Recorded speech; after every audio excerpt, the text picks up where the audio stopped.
عليكم ورحمة الله وبركاته. ازيكم يا حبايبي، عاملين ايه؟ النهارده هنعمل لكم الكريم كراميل بطريقة، هي طبعا الطريقة دي بقالها كتير نازلة على الفيسبوك، فقلت اجربها معاكم. كان عندي اي عيش بايت فينو كده عندك، لما نقعد نعمل بقى كيكة والكلام ده، اي عيش فينو عندك. دول كانوا 4 أرغفة فينو من الكبير، الوصل الكبير ده اللي هو ب2.5 جنيه تقريبا. كانوا 4 عندي بايتين، كانوا بقالهم كتير يعني. قلت عايزين ناكل حاجة حلوة، قلت اقوم اعملها. وهناخد كيلو لبن و4 بيضات وكوباية سكر، ولو عندك معلقتين قشطة كده من وش اللبن ماشي، ومعانا فانيليا، ومعايا بشر برتقال. هي دي كل المكونات بس. هنسمي الله وهنضرب كله في الخلاط. هنحط كده العيش اهو في الخلاط اهو، بسم الله.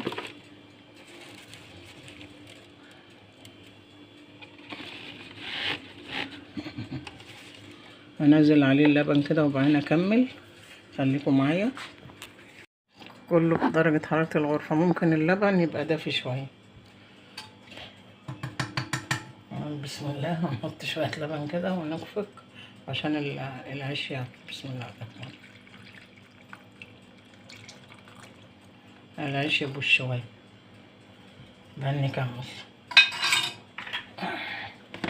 خليكم معايا لغاية ما اخفقه عشان الدوشة، وارجع لكم تاني. المكعب كملت يعني، حطيت شوية وبعد كده ضربته، وبعد كده حطيت بقية العيش وحطيت بقية اللبن وخفقته، لان في شوية لبن اهو عشان الخلاط صغير. هنقص بقى هنا عشان هو مليان اهو، وحطيت السكر كمان، كوباية السكر، وخفقت عشان السكر يبوش.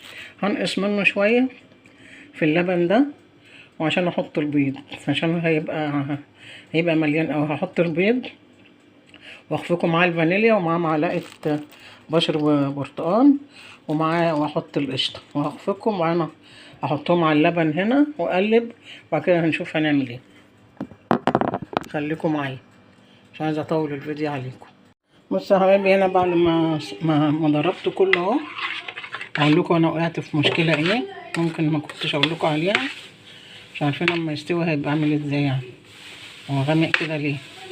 انا طبعا حاطه الفانيليا السايله دي، فانا جبت اللون الاخضر الطعام دوت، وانا بحسبه الفانيليا، فبدل ما احط الفانيليا حطيت لون الطعام ده. فاكتشفته بعد ما ضربته بخفقه كده، لقيته اخضر. قلت يا نهار ابيض، رحت حاطه بقى الفانيليا. ولما يستوي بقى معرفش هيبقى شكله ايه. انا قلت اقول لكم المعلومه دي عشان ما تقولوش ده هو اخضر كده ليه. دلوقتي هنصفيه اهو، هنصفي كده الخليط. ثواني.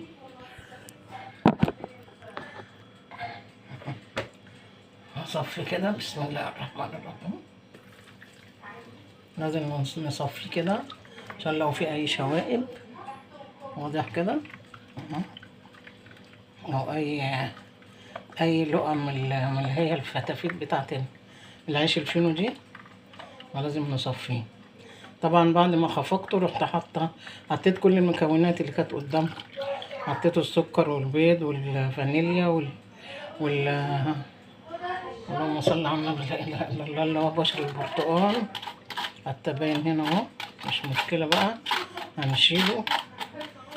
وحطينا السكر الكوبايه والفانيليا والبيض وحته القشطه، وخفقنا. وبعد كده حطيتهم على الشوية اللي انا كنت مفضيهم في الكازرولة وقلبتهم كده. بقى هنجيب الحاجة، هنروح نعمل ايه؟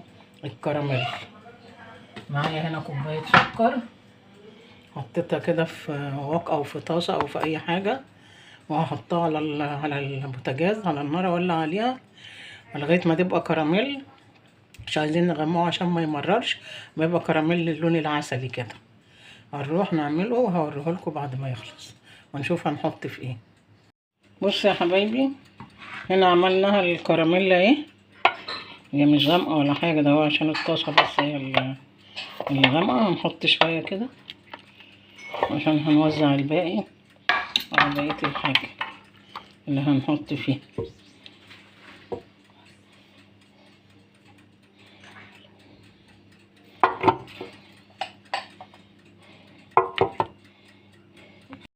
بص يا حبايبي، انا بعد ما عملت الكراميل اهو، ووزعته كده على القوالب اللي انا هحط فيها، وعلى القالب ده اهو. هنصب بقى عليه الخليط اهو، خليكم معايا.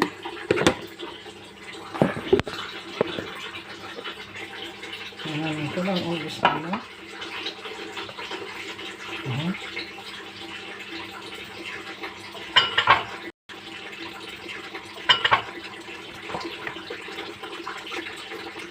نحط كده بسم الله اهو.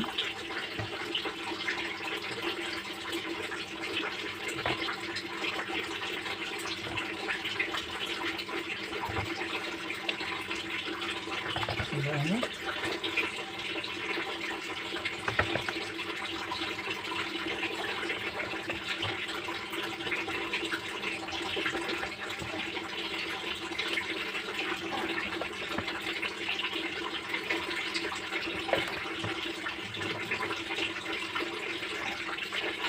بص يا حبايبي، انا حطيته بقى في صينيه او اي حاجه، وغليت ميه وحطيتها اهوت. الميه يا دوبك ايه، جايه مغطيه القاع بتاعهم، بتاع الاول اللي انا حطاه، بتاع البولات وبتاع بتاع.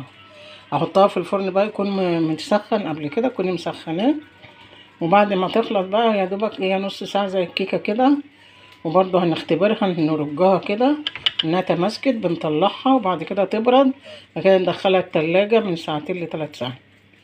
هوريها لكم بعد ما تخرج، خليكم معايا. متنسونيش في لايك وشير وتفعلوا الجرس عشان يوصل لكم كل جديد.